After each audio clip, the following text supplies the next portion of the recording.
65% of businesses fail in 10 years, but that's only true if you pick the wrong type of business. So how do you pick the right business that's more likely to succeed? I want to start with the data and tell you exactly what I'd do if I lost it all and how to start over tomorrow. By the way, I'm Codie Sanchez, founder of Contrarian Thinking, and we've built dozens of businesses. So let you steal our homework so you can build without much cash or talent. The framework that I'm going to talk about today is called signals. And this is the number one way to grow your wealth in 2026. Let's start with the S. In 2026, your biggest advantage isn't talent. It's not capital, it's speed. And that's the first S in signal. How we think about this is called the OODA loop framework. Basically, we stole this from the military. And it goes observe, orient, decide, act. If you can move from idea to launch in 24 hours while your competitors are circling back next quarter, you win. I've seen this time and time again, like Spencer Scott, who we talked to about building a trash business. Did he wait to figure out how to actually do trash, how to get permits, how to do whatever? No. He put up a Facebook post on his local community site and said, hey, by the way, do you guys also hate our trash company? And if you do, here's a pre-sell link right here to something that does not exist today. But if you click this and you give me a monthly amount of $30 or whatever, and I get to at least 10K, I'll start this company and I'll create a better garbage hauling system for all of us. That one decision, which took him 24 hours from the idea to the action in the post, led to $13,000 in monthly recurring revenue before buying a truck. Most people take millions of dollars in venture capital funding to do that. So he used Webflow, Stripe, and a Facebook rant to pre-sell. He had a few referral incentives, like sign up for 5 months, you get a shirt. 10 months, you get 3 months free. No licenses, no capital, no equipment, just an idea on a landing page. And that, my friend, is what I mean when I say sell first and build second. Next, I want to talk about the I in signals, which is industry selection. When you pick the right industry, you don't die. Most people start businesses in industries where the odds are already against them. If you want to win, you start with where the math is in your favor. Let's talk about the survival rates of small businesses. If you look at a typical survival rate, you're going to find that most businesses die. 90% of them within 10 years. But you look here and you see, wait a second, information businesses, they have a 29% 10-year survival rate. Not great, that's an F, that's below an F. Versus manufacturing and agriculture, 49% survival rate. You got 50-50. So this isn't actually about being sexy, it's about being solvent. Do not pick places where dreams go to die. That's why we obsess on a bunch of businesses like lawnmowers, power washers, older small business owners answering the phones. These industries are wide open because the people running them, they're all aging out. So I think there is an inverse relationship between age of owner and length of solvency. The older the owner, the more likely that business is to stay solvent when you either start it or buy it. Next, I want to talk about the G in signals. This is the generational transfer, or what we're calling the boomer exit. $7 trillion to be precise. So every day, how many business owners are retiring? Well, guys, that's 10,000. And of these 10,000 businesses retiring, 8 to 10% of them are business owners. You could go and put some cash down on Carnival Cruise stock, because I hear that's what you do once you're retired. Shake it, and turn. Or you could go talk to small business owners and see if any of those businesses that you go to that are little tiny things you could actually buy. This means thousands and thousands of businesses are about to go up for grabs. Look at the share of the United States population that is over 65 years old. This population is going to increase. And what's fascinating is this trend may never exist again, because we won't have another baby boom. So we are seeing what is a really big balloon where a bunch of these people created businesses that will either deflate and there will be something popped, or we can continue the trend by buying them overall. And what's fascinating to me is 41% of all small business owners are owned by boomers. 52% of business owners are near or at retirement. 52% of boomers. We make fun of them a lot because there are a lot of them.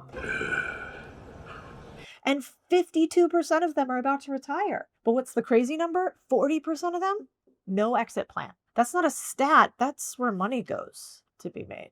And the truth is, most of these owners who want to retire from running their cash flowing business, they don't want to close the business. They just simply don't know anyone to hand the keys to. They have a business that is kind of like a job, not a business. So it's not like private equity is knocking on the door. But would you like to be your own boss and make 6 figures in revenue? Probably. So what would I do? I'd buy a business someone else built, and I'd scale the hell out of it. Next, I want to get to needs-based cash flow. What does this mean? Follow the cash, not the headlines. So while tech bros are getting laid off and influencers are hawking, I don't know, gut gummies or tea for affiliate cash, the real money moves in silence. I am very, very sneaky, sir. It goes into what we call the Songhurst matrix.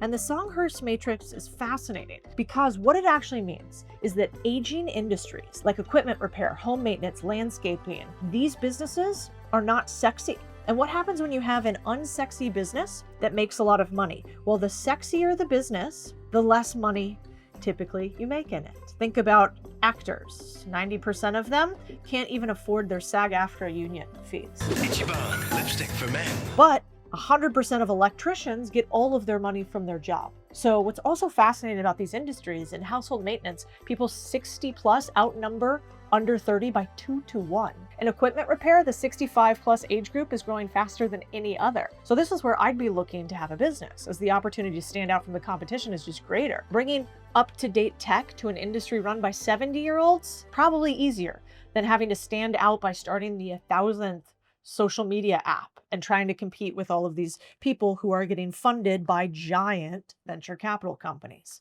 So once you've picked the right industry, the first step to building real credibility is your website. Business owners spend thousands trying to make their website look legit, but can you do it for just 99 cents with a .online domain name?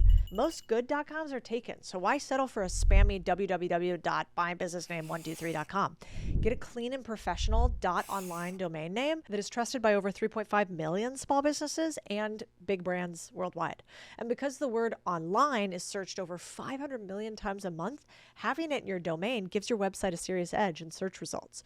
You can get a .online domain literally at any website builder or domain provider. But if you want it for just 99 cents for your first year, go to www.get.online/Codie5 and get your .online domain now. Okay, so we're going to move fast and break things, famous Facebook line. Then we're going to pick the right industry so we don't die. Then we're going to look at generational wealth transfer from the boomers. And finally, we're going to make sure our business is focused on cash and nothing else. But we got to also ask ourselves, who are we going to sell to? Which is how I think about my clientele. I want to sell things to rich people because they pay more. So this is our affluent clients. You need to understand that it's not more work to sell to rich people. It's actually often less. You just need to understand why they buy. And let's talk about this first. Rich people, they have a lot of money. And in order to validate the fact that they've worked incredibly hard for that money over time and to keep up with the Joneses, what do? They spend more money. In fact, you are actually limited by something that is called wallet share. You think right now in your life and business that other people would never spend $100,000 on a private chef because that's crazy. That, oh my gosh, I couldn't even imagine getting custom engraving on my seats in my car and paying somebody $2,000 for it. But they actually spend a lot. And that's why typically most people underprice their business by 30 to 300%. And simultaneously, most people who sell things to rich people don't change their prices except every 3 years. We're not going to be that because I'm going to show you something called the K-shaped economy spending graph.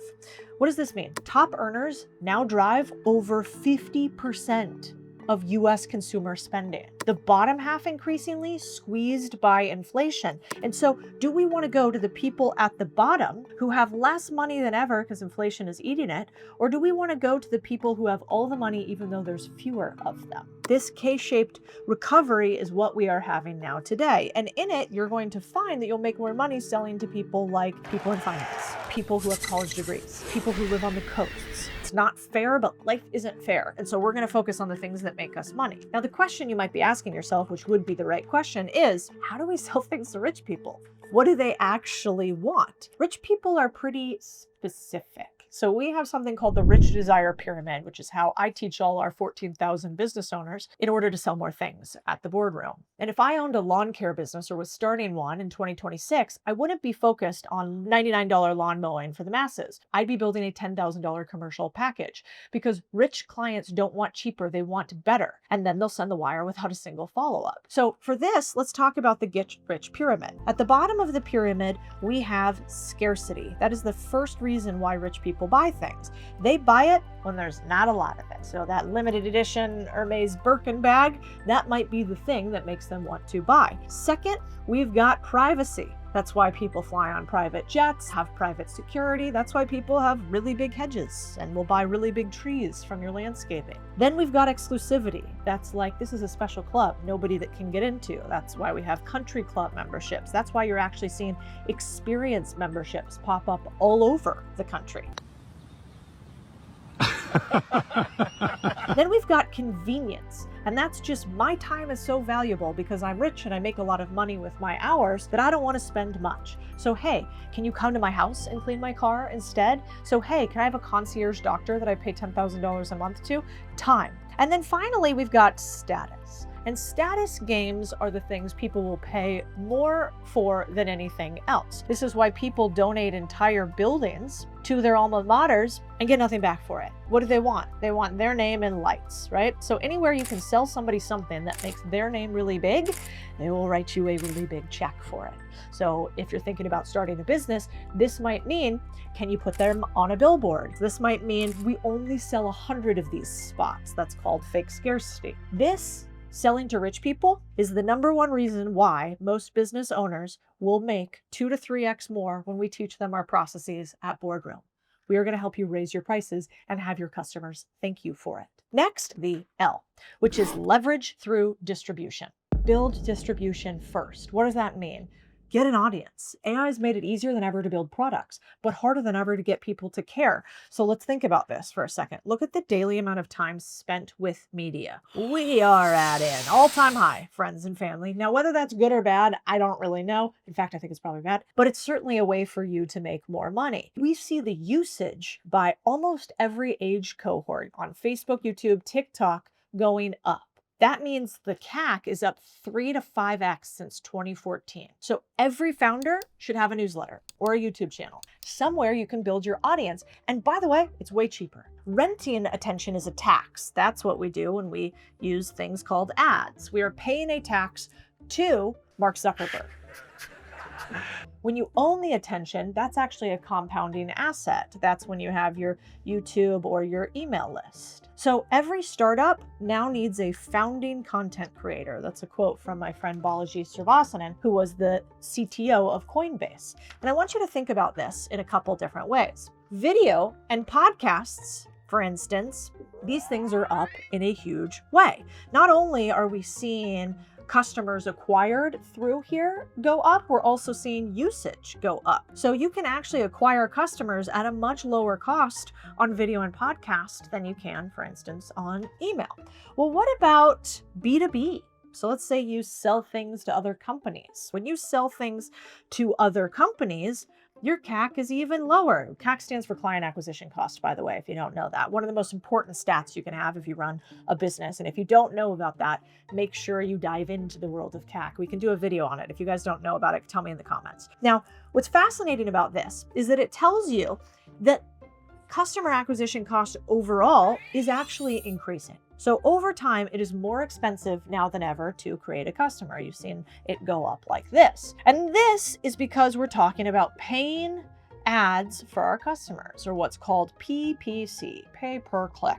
And this PPC game is a very competitive one to play. It is also why Facebook, for instance, is the most expensive place to do ads typically over time. In fact, Facebook can be even more expensive than TV these days because of something called CTV, which we won't get into today, but if you want to, tell me in the comments and I can explain the difference between the two. So you have to start thinking about what is the social media platform with the highest ROI for you and anyone else. And look at this bad boy. Where are you guys located right now? Where are you watching? Oh, it's YouTube. And YouTube actually has the highest return on investment, which is probably why people want to advertise on my channel to all of you guys. And I beat them up and say only the right company. Then we've got Facebook, then we've got Instagram, and then we've got all the way down to LinkedIn, which is actually a really hard place to advertise. But it's not just enough for you to have a distribution or a moat. You've got to have systems. And the systems with AI is something that if you don't get, you'll lose. You've got to be AI first, not AI eventually. While everyone and their mom I know is now using ChatGPT in some way, that is not actually where the money always is. It's in AI-powered businesses, not AI-written emails. And I want you to think about it like this. We own a company called ResiBrands. It's one of the largest trade franchises out there. And when we do our ResiBrand franchisees, when we do their SEO, we do something called AI programmatic SEO, which is a fancy way of saying we try to get their listing on Google all over the place everywhere. So if you need a painter in Tuscaloosa, if you need a window cleaning in Piedmont, North Dakota, we're going to have a custom site that looks like it's right there in Piedmont with you, all powered by AI. That's not ChatGPT and questions on how to write something. This is taking AI to the next level of the game. You're going to have to think about how to do this in your business. I want you thinking about clearly describing what is going to make you more money in your business. And one of the things that I think not enough people think about today in making money in 2026 is agentic workflows running service businesses. Agentic workflows kind of works like this. First, you understand the problem. The AI agent gathers detailed information from the employee, asking clarifying questions like, do you have this problem because Zapier is not connected to HubSpot? Very standard questions that you might ask an employee. Then step 2, they're going to execute diagnostic steps, which basically means based on the user's responses, your responses, the AI is going to tell you different problem-solving steps. It might say, well, let's ping Zapier and see if that's working. Let's check the network. Maybe that's off. Let's set to specific time changes so that your emails get sent when you want it. Let's retrieve and summarize all this information. And I'm going to give you a little plan. I'm going to be working behind the background on a bunch of stuff you can't figure out, and I'm going to give it to you. Then there's adaptive tool use. If the AI detects a server-side issue, it can call an internal monitoring tool or an API to check for outages. This is kind of cool because it's basically working behind the scenes for you. It can also iterate based on results. So let's say it doesn't work. An action doesn't actually fix the problem. The AI adjusts its approach and it changes ideas. It goes, oh wait, not this, but that. This isn't searching ChatGPT. It's literally having a little robot figure out your issues and reattempt, instead of just saying, hey, Codie, I couldn't figure this out. Then finally, it finalizes and learns. If the issue is fixed, the AI logs the solution, and then in the future, it never asks you again. It just remembers exactly what works last time. This makes troubleshooting or repeating yourself kind of irrelevant. And if it doesn't work, then it basically will send you a nice little report and say, like, this didn't work, this didn't work, this didn't work. What else are we thinking?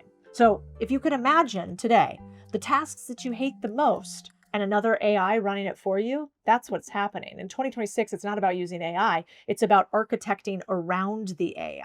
And I think AI will do things in the future, and they already are, like AI sales reps, AI quote systems, AI dispatch. I'm not talking hypotheticals. We've invested in companies doing this right now. I want you to first play the systems game, but then I want to add one little extra one on for you, which is the human game.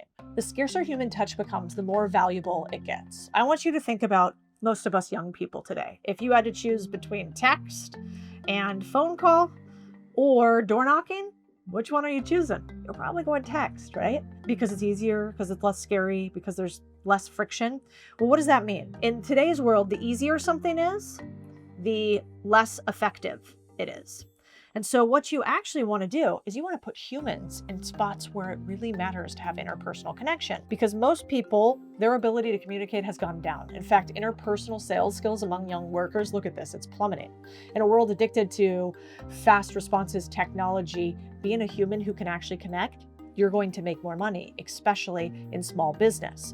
And the interesting part about having a human in the loop, I think in the future, we are going to pay a premium to talk to a human. You're going to go to restaurants, there will be AI plus robots doing everything. Then those things will glitch out and you'll be like, for the love of all that's holy, I want the latte, but hold the almond milk. And they'll just keep pouring the almond milk in there and you're gonna lose your mind. Stop adding this coffee, dumb. And for the ability to talk to a human, you're gonna pay a premium. And that for you young people, I think will be your ace card going forward. And then lastly, I wanna go a little Emerson on you. Before you think about making your new business in 2026 and making your millions, ask yourself this question. What do you want your obituary to say? It might sound a little heavy, but the truth is you're not just building a business. This is a legacy. Warren Buffett has this last letter quote that I love. He says, eventually someone else will be running Berkshire. That's his business. The measure of our success is not just in returns, but in stewardship, which is a fancy way of saying, when I die, does this thing continue after me? I think too many people think they're going to build the next Tesla. I've got news for you and for me. You probably won't. But not enough people are asking the right question. What story will this business tell when I'm not here to tell it anymore? Am I going to actually want to do this thing when it is hard and impossible and everybody is stacked against me? Because that is what it's going to take to win in business. So in 2026, skip the startups that sound sexy but don't scale. Don't chase cool. We chase cash flow. Own the thing nobody's bragging about because that's where the money's hiding. And that's how we play the quiet game really loudly. 2026, I want you guys to be millionaires. And the way that you're going to do that is not that complicated. You're going to move faster than everybody else. You're going to have speed. You're going to pay attention to the industry and not focus on whether it's cool or not, but whether you have a high likelihood of success. You're going to go in an industry where the trend is already working in your favor with generational wealth. You are going to obsess on cash flow in your business because businesses need cash. You are going to sell things to rich people because they pay more. So we're going to find the affluent. And you are going to look at leverage in distribution to get your buyers before you even have something to sell them. Then finally, you're going to layer systems and AI on top of it. And remember that humans get added in the loop at the moments where you need a little bit of magic. If you do these things, 2026 will be your richest year yet.